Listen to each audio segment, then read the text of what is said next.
கர்த்தருக்கு ஸ்தோத்திரம். இந்த நாள் தேன்துளி நிகழ்ச்சியிலே உங்களை நான் மீண்டும் சந்திப்பதில் அதிக மகிழ்ச்சி அடைகிறேன். இந்த நாளில் கர்த்தருடைய வார்த்தையை குறித்த ஒரு விசேஷித்த காரியத்தை உங்களுக்கு சொல்ல விரும்புகிறேன். நம்முடைய தேவன் சகல வல்லவர், சகலத்தையும் செய்ய வல்லவர். அவர் நினைத்தது தடைபடாது என்று வசனத்தில் பார்க்கிறோம். அதன்படியாக அவருடைய வார்த்தைக்கு இருக்கிற வல்லமை மகத்துவமான வல்லமை. இந்த வேளையில் 107வது சங்கீதம் 20வது வசனத்தை நான் உங்களுக்கு படிக்க விரும்புகிறேன். இந்த நாளிலே இந்த வசனம் உங்களுக்கு மிக ஆசீர்வாதமான ஒரு வசனமாக இருக்கும். அவர் தமது வசனத்தை அனுப்பி அவர்களை குணமாக்கி அவர்களுடைய அழிவுக்கு தப்பு வைக்கிறார். அவர் தம்முடைய வசனத்தை அனுப்புகிறார் என்று பார்க்கிறோம். தேவன் தம்முடைய வசனத்தை அனுப்பி எந்த மக்கள் தேவையுள்ளவர்களாக இருக்கிறார்களோ அவர்களுக்கு பரிபூர்ண விடுதலை தரக்கூடியவராக இருக்கிறார், சுகத்தை தரக்கூடியவராக, அவரை தப்பு வைக்கிறவராக இருக்கிறார், அவர்களை குணமாக்குறவராக இருக்கிறார்.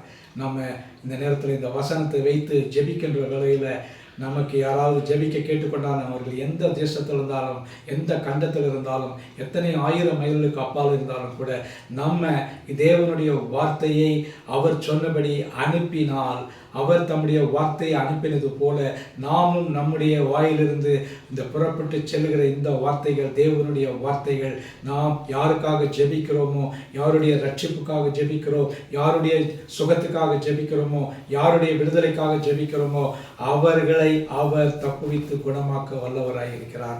இது மாறாத ஒரு வார்த்தை. அநேகருக்கு இந்த இதில் அற்புதம் கிடைத்திருக்கிறது. இதன்படியாக இந்த வார்த்தையை அனுப்பி அநேகர் சுகம் பெற்றிருக்கிறார்கள். நம்மால் போய் மருத்துவமனையில் போய் அவர்களுக்கு தனியாக ஜெபிக்க முடியாது, வியாதியஸ்தர்களை போய் இல்லங்களிலே சந்திக்க முடியாத சூழ்நிலையில் நாம் இருக்கிற இடத்திலேயே நாம் அவருக்காக நாம் ஜெபிப்போம் என்று சொன்னால், இந்த சங்கீதம் 107:20 படியாக அவர் தம்முடைய வார்த்தையை அனுப்பி அவருடைய குணமாக்கினார் என்று பார்க்கிறோம். அவருடைய இக்கட்டுக்கு தப்புவிக்கிறார் என்று பார்க்கிறோம். அது நிச்சயமாய் நடக்கக்கூடியதான ஒரு காரியம். இதை நாம் செயல் வடிவிலே பிராக்டிக்கலாக அதை செய்கின்ற வேளையில் நிச்சயமாக பலன் கிடைக்கக்கூடியதாக இருக்கும். இந்த நாளிலே அதை நாம் முயற்சித்து பார்ப்போமா? நம்முடைய யாராவது தேவையுள்ள மக்களுக்கு இந்த வார்த்தையை அனுப்புவோமா? தேவனுடைய வார்த்தை அவர் என்ன செய்வாரோ தேவனுடைய வார்த்தையும் அதையே செய்யும்.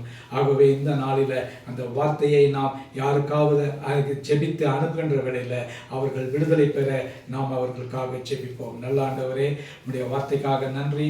நீர் உமது வார்த்தையை அனுப்பி அவர்களை குணமாக்கினீர் என்று வசனம் சொல்கிறது. அப்படியாக அழிவுக்கு அவர்களை விலக்கி காக்கிறீர் என்றும் சொல்கிறது. ஆண்டவரே, இந்த நேரத்தில் நாங்களும் இந்த வசனத்தின் வழியாக ஜெபிக்கிறோம். எந்தெந்த மக்கள் தேவைகளோடு இருக்கிறார்களோ, சுகையத்துக்காக இருக்கிறார்களோ, வியாதியில் இருக்கிறார்களோ, கஷ்டத்தில் இருக்கிறார்களோ அவர்களுக்காக ஜெபிக்கிறோம். இந்த நேரத்தில் உடைய வார்த்தை போய் நீர் செய்யக்கூடியதை இந்த வார்த்தை செய்ய நீங்கள் உதவி செய்யுங்க. மீட்பர் இயேசுவின் நாமத்தில் ஜெபிக்கிறேன் நல்ல பிதாவே. ஆமென், ஆமென். கர்த்தர் உங்களை ஆசீர்வதிப்பாராக. இந்த நாள் ஒரு மகிழ்ச்சியும் சந்தோஷமான ஒரு நாளாக அமையட்டும்.